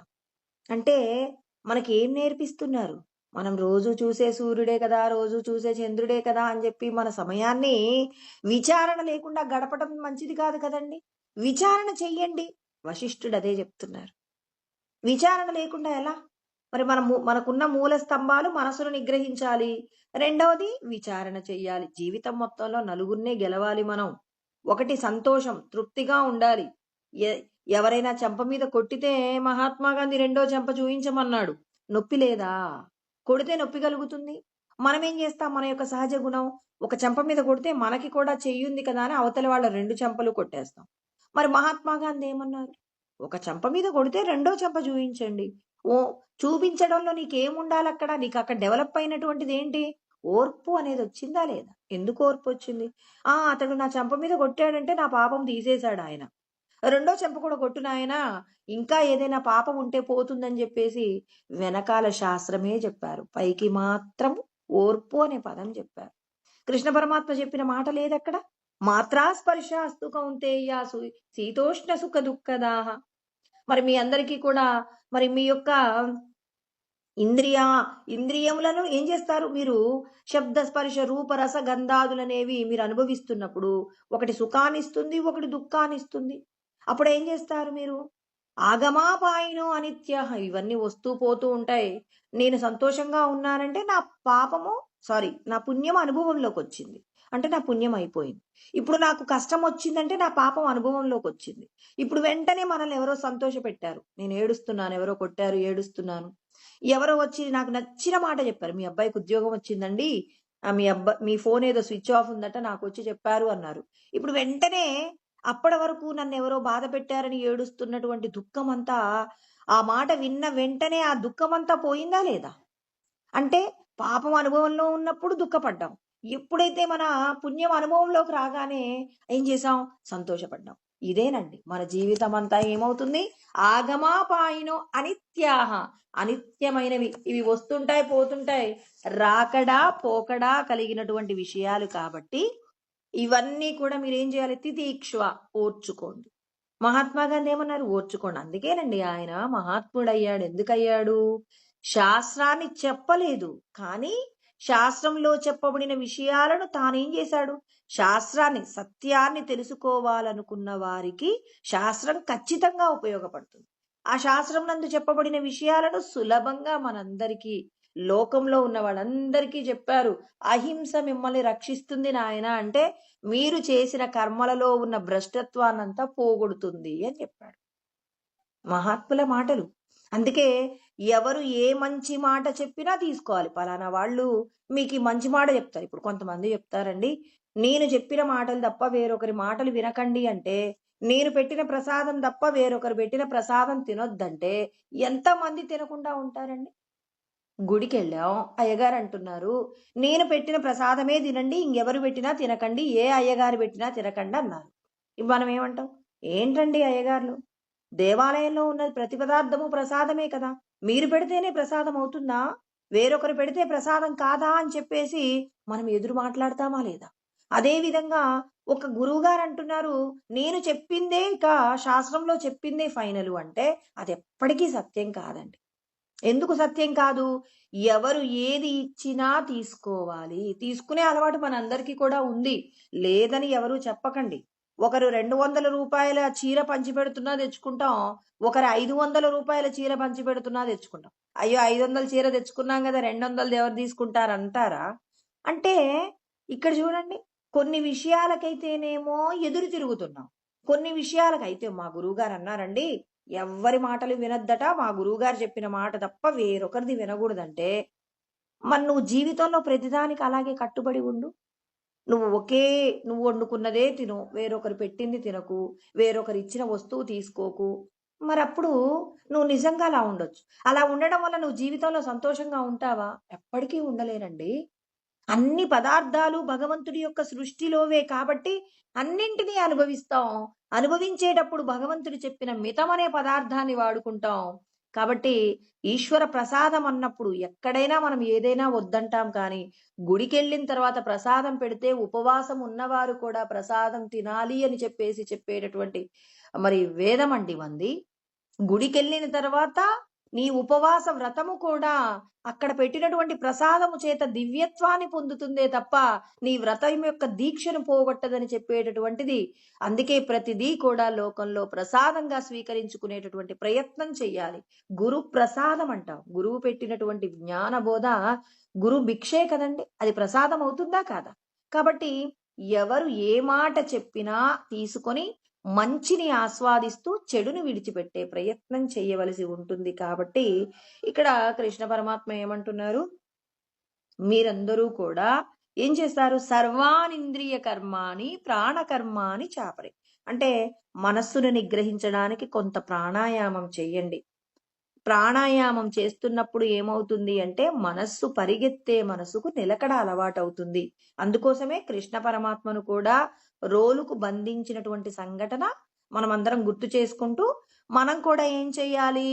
మన మనసుకు నిగ్రహం రావాలి. పరిగెత్తే మనసు, నా మనసును నేను కంట్రోల్ చేయలేనండి అంటే కృష్ణ పరమాత్మ చెప్తారండి, నా మనస్సు నా మాట వినదు అన్నారనుకోండి, ఎవ్వరు కూడా దగ్గరికి రానివ్వరు. కృష్ణ పరమాత్మ కూడా అన్నాడు, నేను మిమ్మల్ని నేనేం చేయలేనన్నాడు.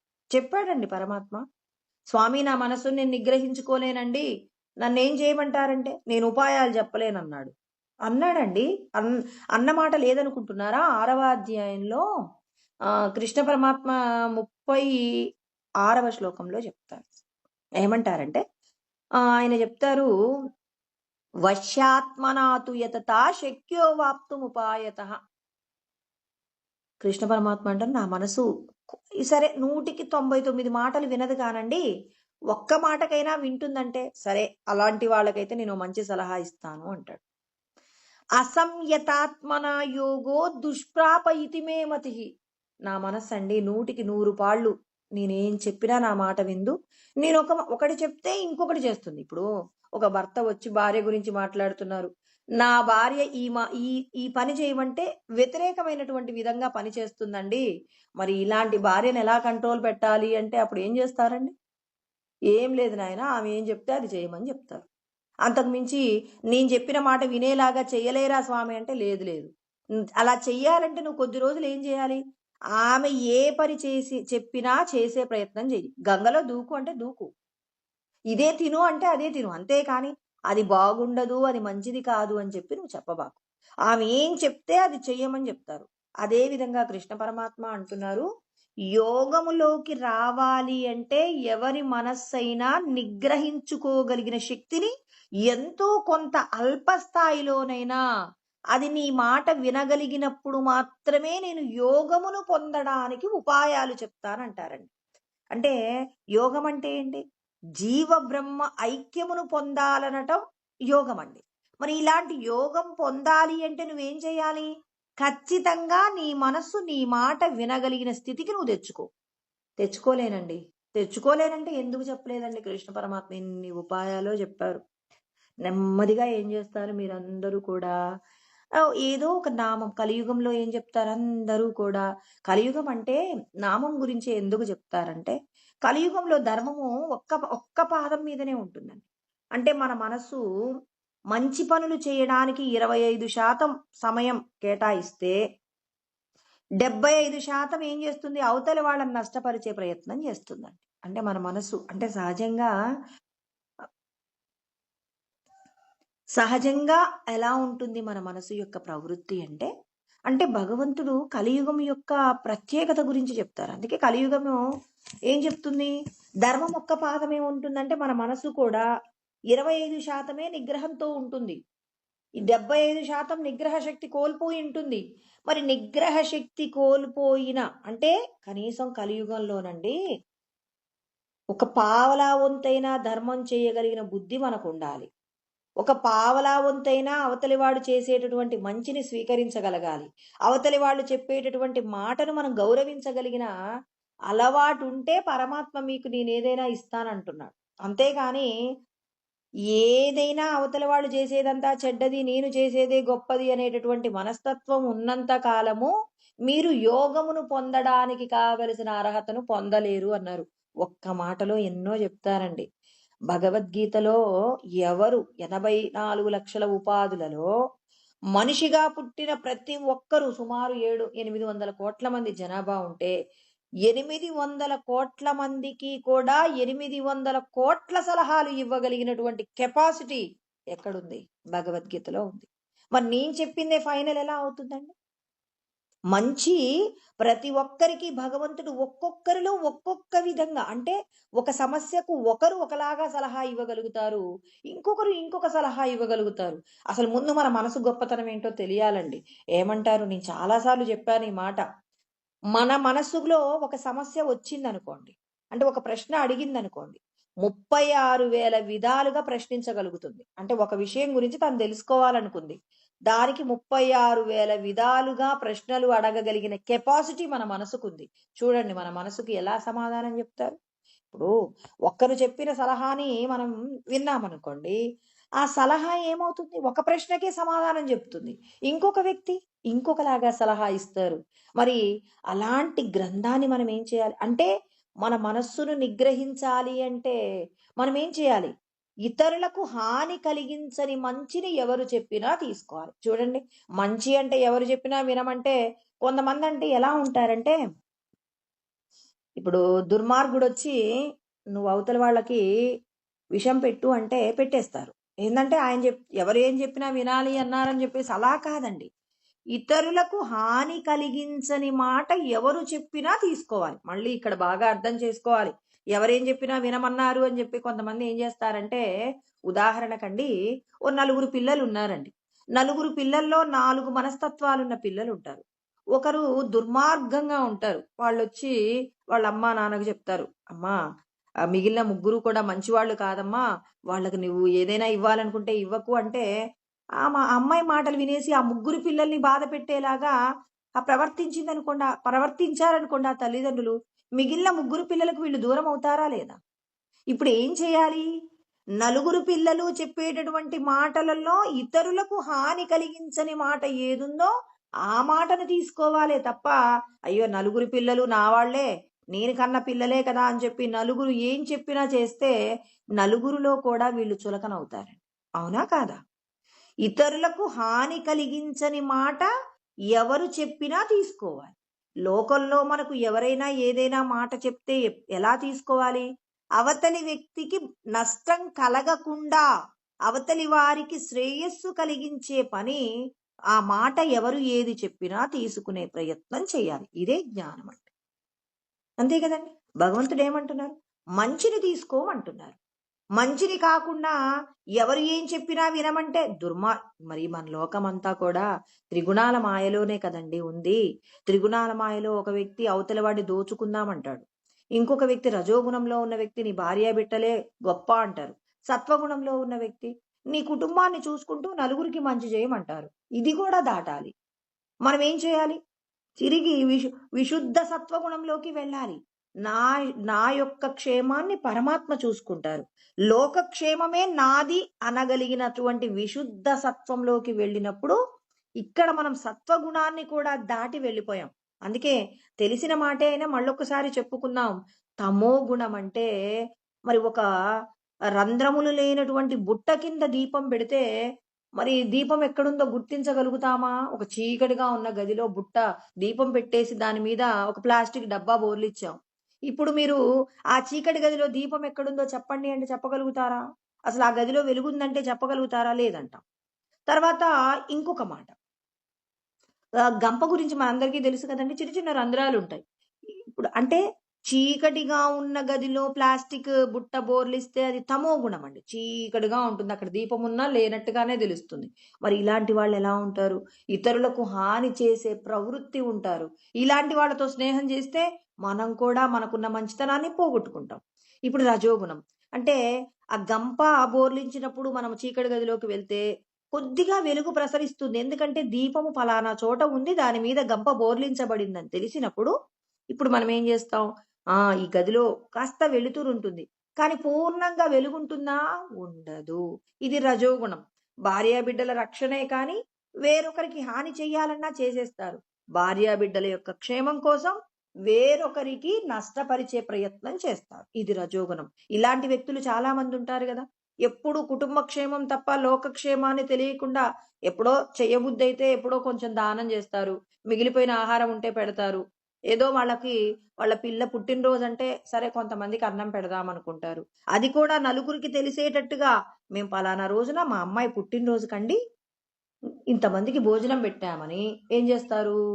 అభిసందాయతు ఫలం, ఫలితాన్ని కోరుకుంటారు. అందరూ నన్ను గొప్పగా అనాలని దంభార్థమపి చేయవయత్, దంభము చేత పొగుడుతూ ఉంటారు. దంభము చేత ఏం చేస్తారు? అందరికీ దానం చేస్తారు. ఇది రజోగుణం యొక్క ప్రత్యేకత. వీళ్ళు దేవాలయాలకు వెళ్తారు, తర్వాత పూజలు చేస్తారు, అన్నీ చేస్తారు. కుటుంబ క్షేమం తర్వాతనే ఎవడి క్షేమమైనా. మరి భగవంతుడు అంటారు, నువ్వు కుటుంబ క్షేమమే చూసుకుంటూ లోకక్షేమాన్ని తెలుసుకోకుండా ఏ పని చేసినా ఫలితాన్ని కోరుకుంటూ చేస్తే మరి నీ క్షేమం ఎప్పుడు కోరుకుంటావు నువ్వు? మన క్షేమం అంటే ఏంటి? నువ్వు ఇతరులకు ఏదైనా ఇస్తే ఇచ్చిన దాని పట్ల ఫలితం యొక్క దృష్టి లేకుండా నువ్వు ఇతరులకు దానం చేసినప్పుడు కదా అది నీ యొక్క క్షేమం అయ్యేది. అంటే ఈ శరీరంలో బంధింపబడి ఉన్నటువంటి జీవుణ్ణి విడుదల చేయించగలిగినటువంటి శక్తి ఎలా వస్తుంది? నువ్వు చేసే కర్మలు. అందుకే రజోగుణం ఉంటే విడిచిపెట్టు. దంభం కోసం చెయ్యమాకు. సత్వగుణంతో కూడి అంటే ఇక్కడ మనం ఏం చేసాం, మనం దీపం పెట్టుకుంటాం, ఇంట్లో ఒక చిమ్నీ పెడతాం. చిమ్నీ పెట్టినా పూర్తిగా చిమ్నీ లేనప్పుడు ఉన్నంత వెలుగు చిమ్నీ పెట్టిన తర్వాత కాస్త మసకగానే ఉంటుంది. అంత గది నిండా ప్రకాశం అయితే ఉంటుంది కానీ పూర్ణంగా ఉంటుందా? ఉండదు. అప్పుడు ఏం చేయాలి అంటే సత్వగుణం కుటుంబ క్షేమాన్ని సుఖాన్ని కోరుకుంటూ నాకు సమాజంలో కీర్తి ప్రతిష్టలు ఉన్నాయా? ఉన్నాయి. అందరూ నన్ను గౌరవిస్తున్నారా? గౌరవిస్తున్నారు. ఇప్పుడు తనేం చేస్తాడు, తన క్షేమాన్ని చూసుకుంటూ కుటుంబ క్షేమాన్ని చూసుకుంటూ లోకానికి కూడా మంచి చేస్తుంటాడు, ఫలితం కోరకుండా చేస్తాడు. కానీ కుటుంబ క్షేమం అనే దాని పట్ల తనకు ప్రత్యేకమైన దృష్టి కూడా ఉంటుంది. అందుకే కృష్ణ పరమాత్మ ఏమంటారు, రజో రాగాత్మకం విద్ది అంటారు. రజోగుణము భార్యా బిడ్డల మీద మమకారాన్ని చూస్తే ఇక్కడ ఏం చేస్తుంది అనంటే ప్రతి ఒక్కరిని కూడా ఏం చేస్తుంది అంటే సుఖ సంగేన బధ్నాతి. అంటే సుఖము చేత ఏం చేస్తుంది, బంధింపబడుతుందండి. నేను క్షేమంగా ఉన్నాను అనుకున్నప్పుడు ఇక నలుగురికి మంచి చేస్తాడు, ఫలితం కోరుకోకుండా చేస్తారు. కానీ అందులో తన కుటుంబము తాను క్షేమము అనేటటువంటి పదాన్ని పెట్టుకున్నాడు. అంటే తన క్షేమాన్ని తానే కాపాడుకుంటున్నానని, నా కీర్తి ప్రతిష్టలకు నేను ఇంత జ్ఞానం తెలుసుకొని అందరికీ బోధిస్తున్నాను కాబట్టే నాకు ఇలాంటివి వచ్చాయని. మరి నలుగురికి దానం చేయడం, నలుగురికి మంచి చేయడం, ఈశ్వరుడు నాకు అప్పచెప్పిన పనిని చేస్తాడు కానీ కుటుంబ క్షేమాన్ని తాను చూసుకుంటున్నట్టుగా భ్రాంతిలోకి పొందుతాడు. పరమాత్మయే ఇవన్నీ ఇస్తున్నాడని పూర్తిగా అనుకున్న రోజున శరణాగతి కోరతాడు. ఎలా అంటే నాకేం కావాలో ఈశ్వరుడే ఇస్తారు, నా సుఖం నా దుఃఖం నాకున్నటువంటి సమస్తము ఈశ్వర స్వరూపమే అని శరణాగతి చేసేంతగా విశుద్ధ సత్వగుణంలోకి వెళ్ళాలి అని చెప్పేసి కృష్ణ పరమాత్మ మనందరికీ చెప్తున్నారు. అంటే మనస్సును మనం నిగ్రహించుకోవాలి. మన మనస్సును నిగ్రహించుకుంటే ఇక్కడ వశిష్ఠుడు ఒక మాట చెప్తారండి, ఎవరి మనస్సు అయితే నిగ్రహించబడుతుందో అంటే విచారణ చేత ఎవరి మనస్సునైతే వాళ్ళు గెలుస్తారో చంద్రకిరణములు అంటే చంద్రుడి కంటే కూడా గొప్ప స్థితిని కలిగి ఉంటాడట.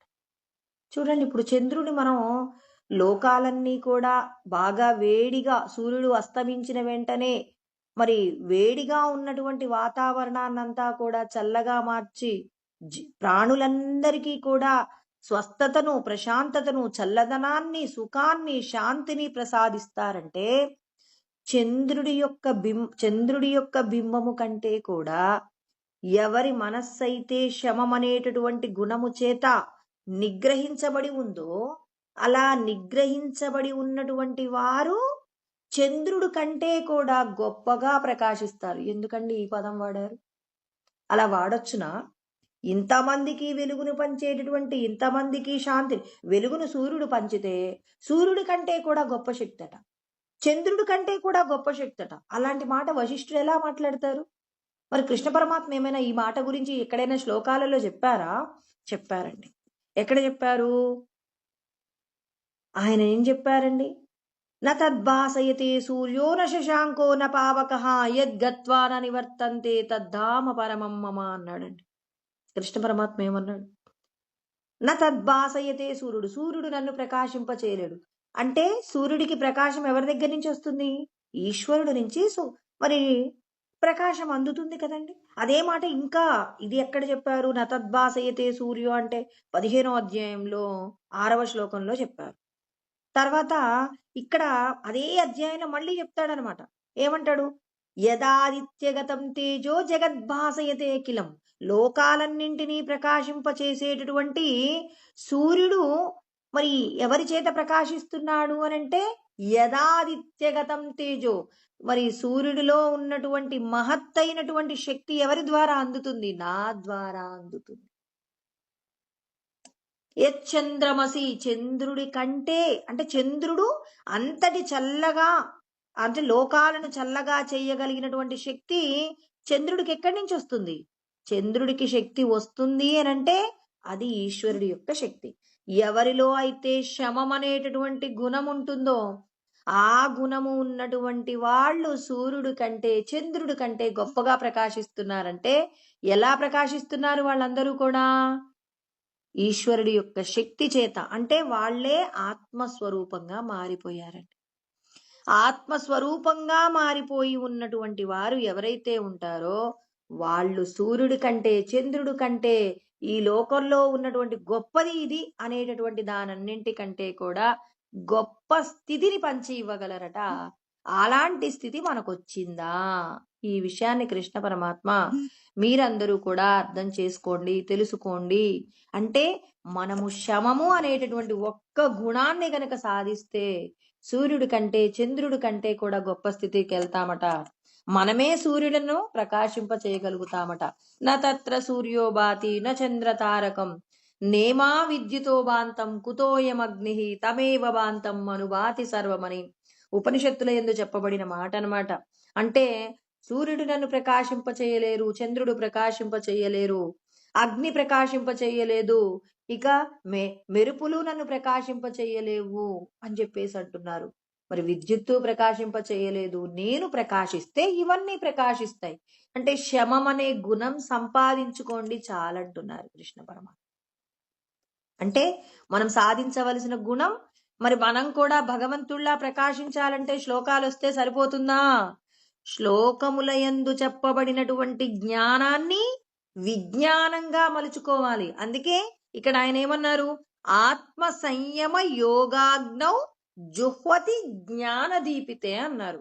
అంటే జ్ఞానం అనేటటువంటి ప్రకాశము చేత మనస్సు యొక్క నిగ్రహాన్ని కలిగి ఉన్నప్పుడు ఇంద్రియముల ద్వారా అనుభవించేటటువంటి విషయ సుఖాలన్నింటినీ కూడా ఎక్కడ భస్మం చేయగలుగుతాం? ఆత్మ సంయమము అంటే మనోనిగ్రహం అనే అగ్నిలో కాల్చుతున్నాం. చూడండి, ఎవరైనా ఎలా కాల్చటం అంటే ఈ పదాన్ని బాగా అర్థం చేసుకోవాలి. అంటే మనస్సు యొక్క నిగ్రహమునందు ప్రజ్వరిల్లేటటువంటి అగ్ని ఏదైతే ఉందో ఆ అగ్నిలో సమస్త కర్మలు దహనం చేయబడుతున్నాయండి. ఎలా దహనం చేయబడతాయి? ఇప్పుడు మన ఇంట్లో ఒక అగ్నిగుండం ఉందండి. అగ్నిగుండం ఉంటే ఇంట్లో ఉన్న చెత్తంతా ఊడ్చి అందులో పోసాం. ఇప్పుడు అది భస్మం చేసింది. అయ్యో చెత్త వేసావేంటమ్మా అని కాల్చకుండా ఉంటుందా? కాల్చేసింది. ఇప్పుడు అందులో 4 మంచి సమిదలు వేసి కొంచెం నెయ్యి వేసాం. ఇప్పుడు అది భస్మం అవుతుంది. అదే విధంగా మన ఇంట్లో ఒక పండు ఉంది. ఆ పండు తీసుకెళ్లి అగ్నిగుండంలో వేసాం. ఇప్పుడు అందులో ఏది వేసినా అగ్నిగుండంలో అన్నింటినీ కాల్చినట్టు. జ్ఞానం అనేటటువంటి అగ్నిలో, అంటే మనో నిగ్రహం అనేటటువంటి అగ్నిలో, దానికి పేరేం పెట్టారు? శమము. అంటే మోక్షాన్ని పొందడానికి ఉన్నటువంటి ద్వారపాలకులలో మనం ఎవరిని పట్టుకోవాలి? శమాన్ని పట్టుకోవాలి. శమం అంటే ఎలా వస్తుంది? తపస్సు చేస్తే వస్తుందా? తపస్సు ఇంకా చెప్పారండి, వశిష్ఠుడు చెప్పిన మాటలు చెప్పుకుంటున్నాం గాని ఇక్కడ వేరే మాటలు చెప్పట్లా. యజ్ఞము చేసిన వారు, తపస్సు చేసిన వారు, దానములు చేసిన వారు, తర్వాత ఇంకా ఏవైతే గొప్ప గొప్ప కార్యాలని చెప్పుకుంటున్నారో ఆ కార్యాలన్నీ చేసిన వారి కంటే శమము కలిగినటువంటి వారి యొక్క రూపము గొప్పగా కీర్తించబడుతుంది. మోక్షాన్ని పొందడానికి కావలసిన స్థితి పొందుతుంది. అంటే ఇక్కడ దాన ధర్మాలు చేయొద్దన్నారా? సత్యాన్ని తెలుసుకుని దాన ధర్మాలు చేయమంటారు. దీనికోసం రామతీర్థ స్వామి ఒక చిన్న ఉపమానం చెప్తారండి. ఏంటి ఆ ఉపమానం అంటే, ఒక గుహలో ఒక గుహ ఎప్పుడో ఆది మానవుల గురించి చెప్పారు. మనం ఆల్రెడీ ఒకసారి ఇదివరకు కూడా చెప్పుకున్నాం. ఒక ఉపమానం మళ్ళీ వచ్చింది అంటే కొత్త ఉదాహరణ, అంటే ఆ ఉపమానంతో చెప్పాం కదా, ఒకే విషయం గురించి అనేక రకాలైనటువంటి భగవంతుడు అనేక రకాలైనటువంటి ఇన్నర్ మీనింగ్, అంటే లోపట ఉన్నటువంటి అంతరార్థాన్ని పలు రకాలుగా వివరణ చేస్తారు. ఇప్పుడు చూడండి, ఒక్క శ్లోకం తీసుకుంటే ఆ శ్లోకానికి సంబంధించి కొన్ని కోట్ల సమాధానాలు ఉత్పత్తి అవుతాయి. అదేవిధంగా ఒక ఉపమానం మనకు జ్ఞానం పెరుగుతున్నా కొద్దీ ఈశ్వరుడు మనకు అంటే మన లోపట ఏదైతే నిగ్రహ శక్తి పెరుగుతుందో, నిగ్రహ శక్తి పెరుగుతున్నా కొద్దీ భగవంతుడు మనకిచ్చే సమాధానాలు కూడా గొప్పగా మారిపోతుంటాయన్నమాట. ఇవాళ చూడండి, ఆయన ఈ ఉపమానంలో కొత్త మాట. ఇప్పుడు ఈ కథ చెప్పగానే, అయ్యో! చెప్పిందే గదా! మళ్ళీ ఏముంది వినటానికని ఎవరు అనుకోవద్దు. ఇప్పుడు చూడండి, రజ్జు సర్పము అనేటటువంటి పదం. అంటే చీకటిలో తాడును చూసి పామనుకున్నప్పుడు అనే పదం గురించి వచ్చినప్పుడు ఒక్కొక్కరు ఒక్కొక్క గొప్ప సత్యాన్ని చెప్తారనమాట పండితులు. అదే విధంగా ఇక్కడ రామతీర్థ స్వామి చెప్పిన మాట ఏంటంటే, మరి ఆది మానవుడి కాలంలో ఒక గుహలోకి కొంతమంది పెద్దవాళ్ళు వెళ్ళారట. మహనీయులైనటువంటి వాళ్ళు, ఏముందో ఆ గుహలో అని చెప్పేసి వాళ్ళు వెళ్ళారట సత్యం తెలుసుకుందామని. వెళ్ళిన తర్వాత వాళ్ళు వెనక్కి రాలేదట. వెనక్కి రానప్పుడు వాళ్ళు అనుకున్నారట, మా పితృదేవతలందరూ కూడా అందులోకి వెళ్ళిపోయారు. ఏదో తపస్సు చేసుకుని, మహనీయులు గదా! తపస్సులు చేసుకొని వాళ్ళందరూ కూడా మరి దేవతలుగా మారిపోయి ఉంటారని రోజు వీళ్ళకి ఏం చేసేవాళ్ళు, అనేక రకాలైనటువంటి తర్పణాలు ఇస్తూ ఉండేవాళ్ళట. అలా ఇస్తున్న తర్వాత ఒక రోజున చీకటిగా ఉన్నటువంటి సందర్భంలో ఎవరికో ఆలోచనొచ్చింది. ఇందులోకి దయ్యమేమైనా ఉందేమో, మా పెద్దలందరూ మహనీయులైన వాళ్ళందరినీ చంపేశారేమో అని చెప్పేసి ఒకరు అనుకున్నారట. ఆ ఒక్క మాట అందరికీ తెలిసింది. అందరికీ తెలిసినప్పుడు అక్కడున్నటువంటి కొంతమంది సలహా ఇచ్చారట. మీరందరూ కూడా ఆ గుహలో ఉన్న దయ్యాన్ని పోగొట్టాలి అనంటే ఏం చేయాలి? దాన ధర్మములు చెయ్యండన్నారట. అప్పుడు వాళ్ళ దగ్గర ఉన్నటువంటి వాటన్నింటిని, దానము, ధర్మము ఉన్నదంతా పంచే ప్రయత్నం చేశారట.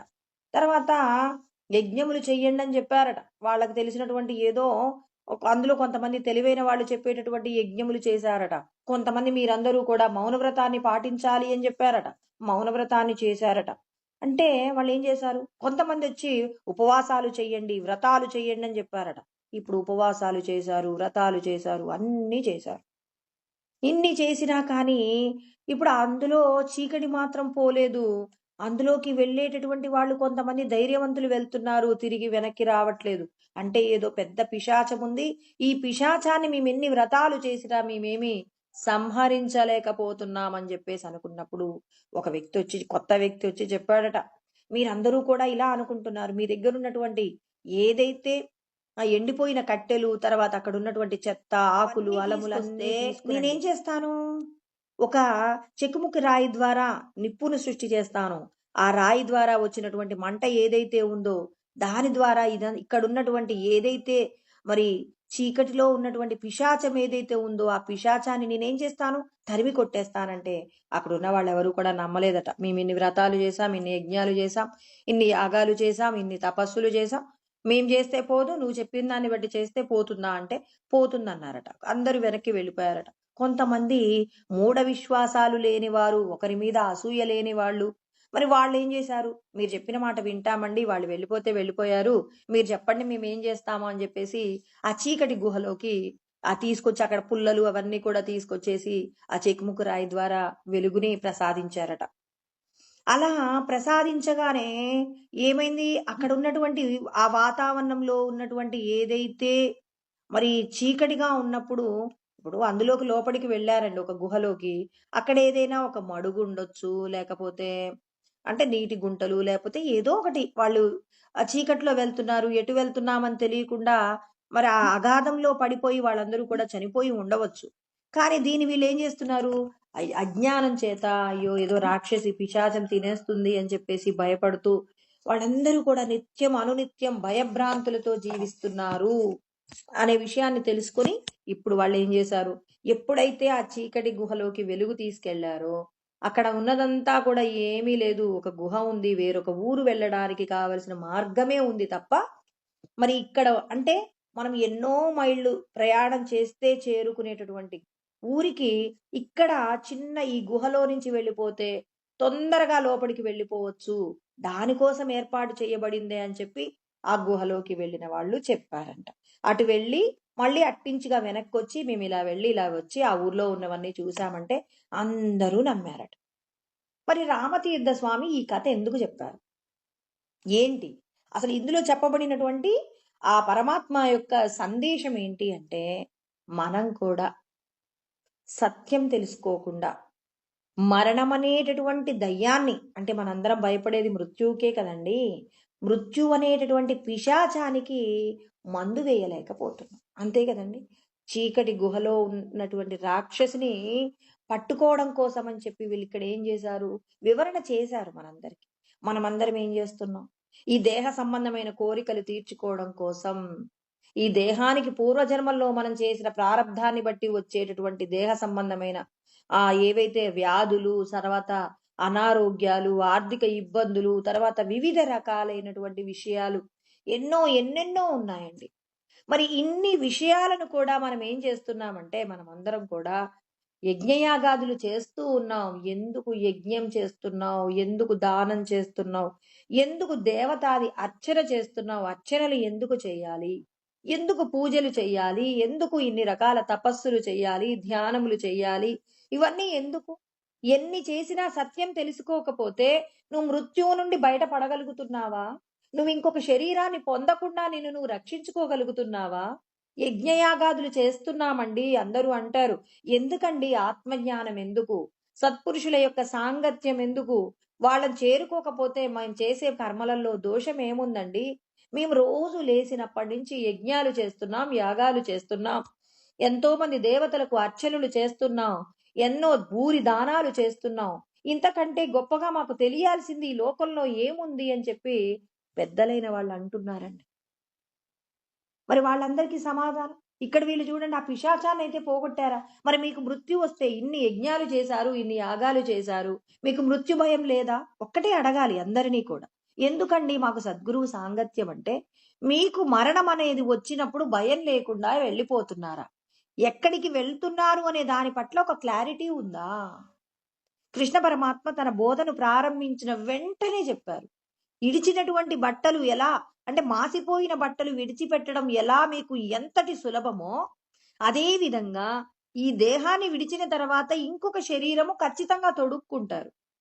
ఆ తొడుక్కునేటటువంటి శరీరం అంటే ఇక్కడ బట్టలు ఎలా అయితే డబ్బున్న వాళ్ళు మంచి ఖరీదైన వస్త్రాలు కట్టుకున్నట్టు, నిరుపేదలు ఒక సాధారణమైన బట్టలు కట్టుకున్నట్టు, మీరు ఇక్కడ చేసినటువంటి ఏదైతే దానాలు, ధర్మాలు, మీరు చేసిన పాపాలు, మీరు చేసినటువంటి ఏవైతే క్రతువులున్నాయో ఇవన్నీ మీరు తొడుక్కునేటటువంటి శరీరాలు. ఇక్కడ బట్టలు తొడుక్కుంటున్నాం, అక్కడ శరీరాలు తొడుక్కుంటాం. కాబట్టి ముందు మృత్యు అనే భయం పోగొట్టుకోండి ఫస్ట్. నేను చచ్చిపోవట్లేదు, నేను ఇంకో శరీరం తొడుక్కుంటాను.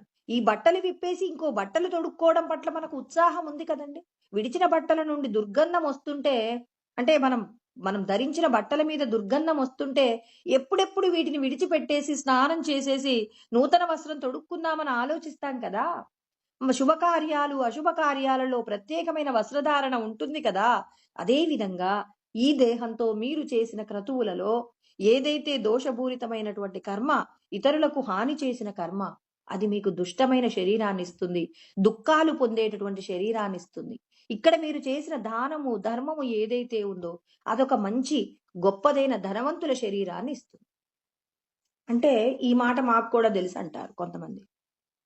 అవును, నేను చేసిన పుణ్యాల చేత వచ్చే జన్మలో గొప్పదైనటువంటి ధనవంతుల కుటుంబంలో పుడతాను, చక్కగా అక్కడ ఉన్నటువంటి భోగ భాగ్యములన్నీ అనుభవిస్తాను.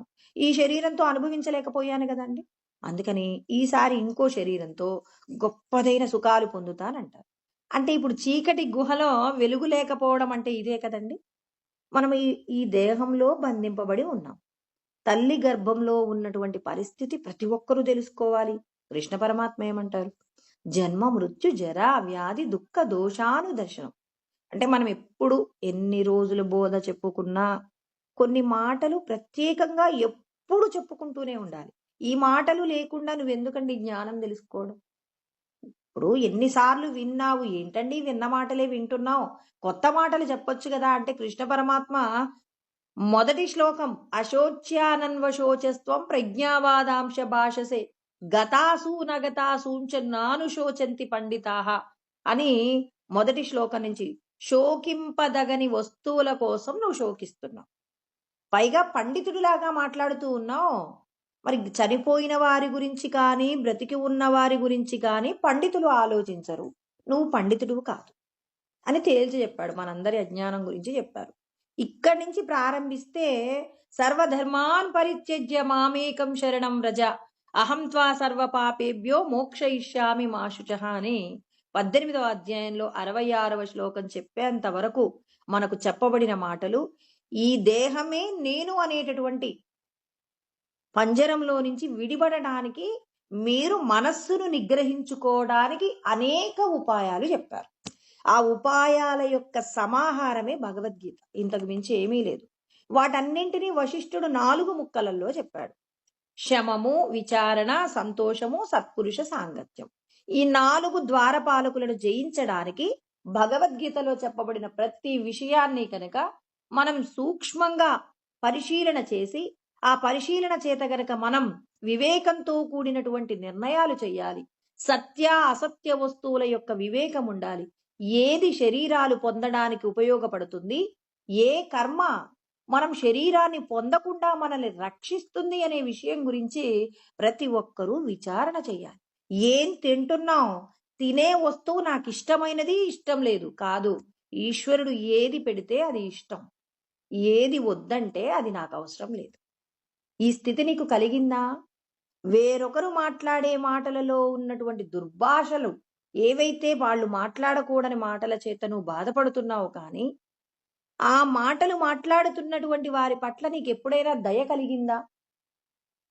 దయ కలుగుతుందా అండి మనల్ని తిడుతుంటే? ఎందుకు కలుగుతుంది? కానీ మహనీయులైనటువంటి వాళ్ళు ఏం చేస్తున్నారు? అయ్యో వాళ్ళ పట్ల దయ కలిగి ఉండండి. వాళ్ళు మాట్లాడే మాటలు వాళ్ళు ఏం చేస్తున్నారు? ప్రమాదాన్ని కొని తెచ్చుకుంటున్నారు. అగ్నిలో చేతులు పెడుతున్న వాళ్ళని చూసి అయ్యో పాపం అంటారా? లేకపోతే బాగా కాలిపోతాయని ఆనందపడే వాళ్ళు ఎవరైనా ఉంటారా?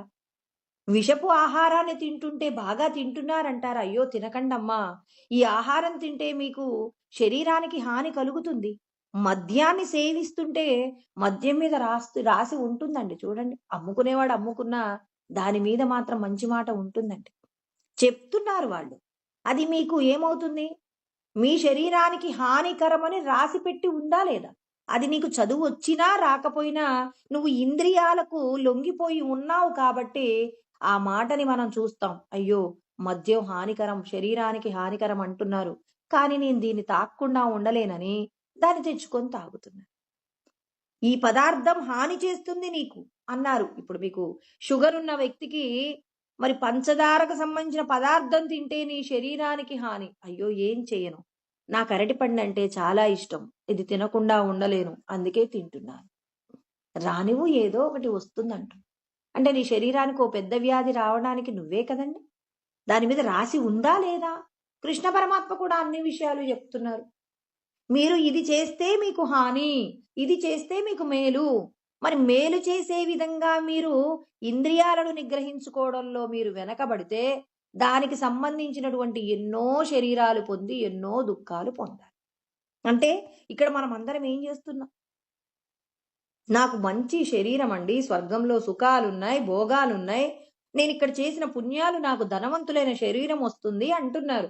అసలు ఈ శరీరాలు వస్తే నీ శరీరంతో నువ్వు అనుభవించే దుఃఖమేంటో నువ్వు గుర్తించు. సుఖం బిందు మాత్రేన, దుఃఖం ఎంతుంది? పర్వతమేవచ. అంటే పర్వతమంత దుఃఖంలో బిందువంత సుఖాన్ని వెతుకుతున్నావంటే నువ్వు అజ్ఞానివా జ్ఞానివా? ఈ విషయం ఆలోచించండి. ఈ శరీరం పుట్టాలి అంటే తల్లి గర్భంలో 9 నెలలు ఉండాలి. నేను ఒక చిన్న ఉపమానం చెప్తే అందరూ అమ్మో అన్నారు. 1 గంట సేపు మీ ఇంట్లో మీ బాత్రూంలో మీరు విసర్జించిన మలము పక్కన ఉండండి అంటే ఆ మాట ఎంతమందికి అసలు తలుచుకుంటేనే నా మాట వినడానికి అసహ్యంగా ఉండవచ్చు.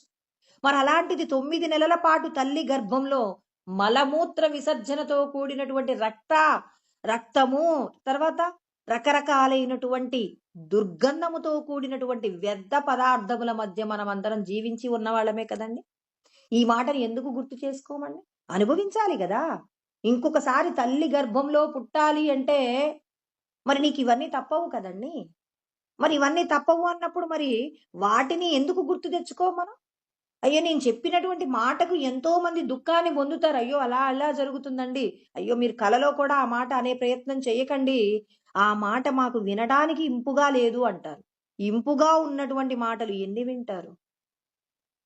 మనల్ని సన్మార్గంలో నడిపించే మాట అది కష్టంగా ఉన్నప్పటికీ కూడా అది సత్యమే కదా!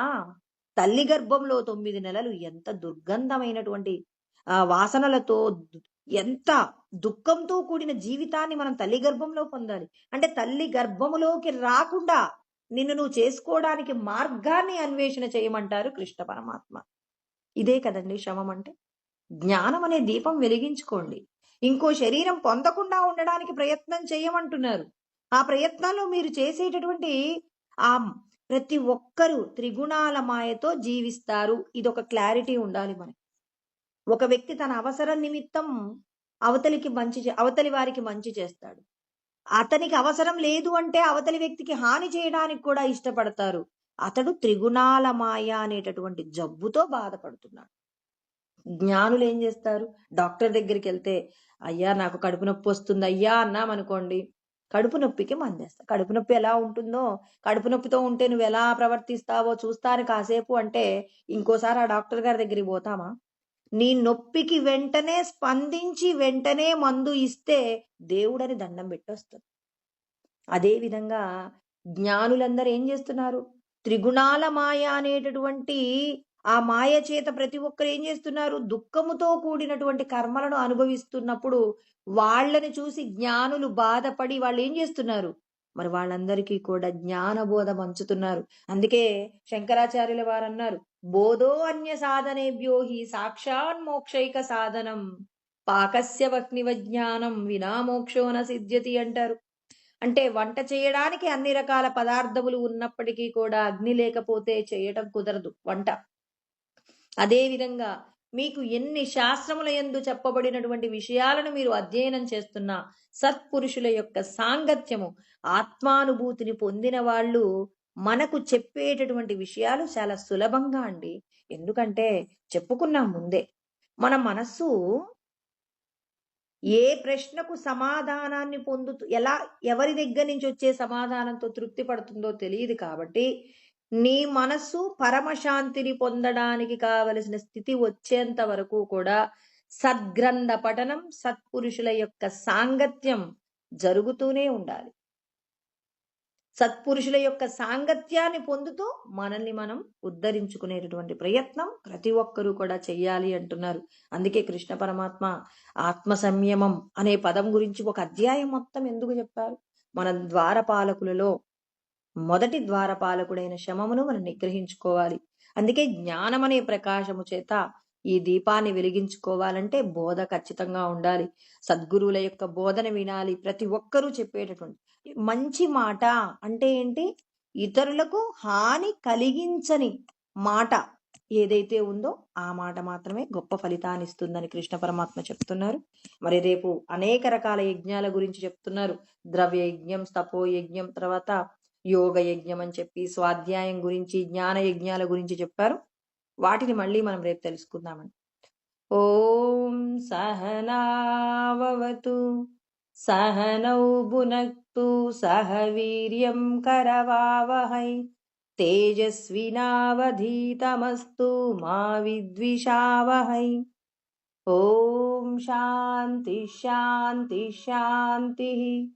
ఓం ఆప్యాయంతు మమాంగాని వాక్ ప్రాణచక్షుః శ్రోత్రమతో బలమింద్రియాణి చ సర్వాణి సర్వం బ్రహ్మోపనిషదం మా అహం బ్రహ్మ నిరాకుర్యాం మా బ్రహ్మ నిరాకరణోద నిరాకరణమస్త్వ నిరాకరణం మే అస్తు. తదాత్మని నిరతేయా ఉపనిషత్సు ధర్మాస్తే మయి సంతు తే మయి సంతు. ఓం శాంతి శాంతి శాంతి. హరి ఓం. స్వస్తి.